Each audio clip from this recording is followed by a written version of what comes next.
But just locally, what would it be to believe this? Suppose you did believe that everything that had brought us here was by design.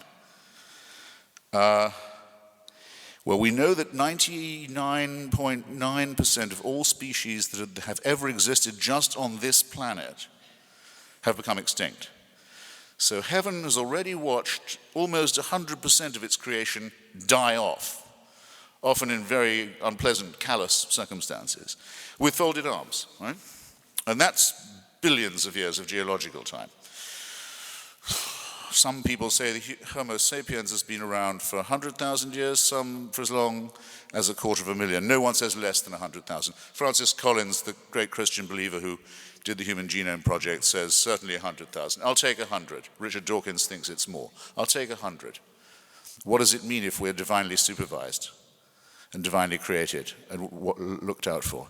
It means that for 98 or so thousand of those years, humans, Homo sapiens, were being born, dying, half of them in childbirth, I would think.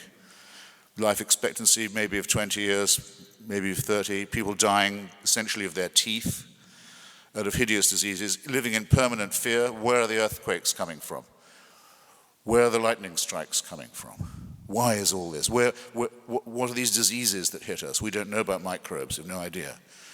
That's to say nothing about the fights with neighboring tribes over women, over land, over meat, over subsistence, the torture, the violence, the cruelty that goes on.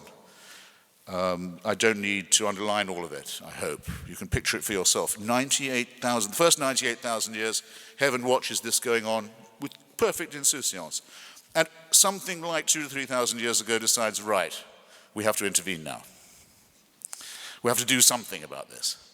Well, what would be the best way of intervening to try and redeem this rather bleak picture? What about having somebody tortured to death in an obscure part of the Middle East? That ought to cure it. Or if you're a Muslim, what about getting an illiterate epileptic shepherd to start babbling and saying that he's been talking to an archangel?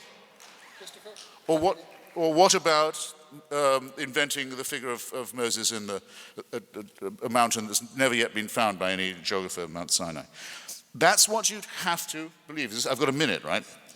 That's what you'd have to believe, and that's why I ask myself, why do the worshippers of this God want to convict him of being such a crummy designer? Most of his creations die off, and the rest suffer miserably, and the redemptive offers just don't somehow take, of being cruel and capricious and bungling and incompetent. Why, and callous as a father.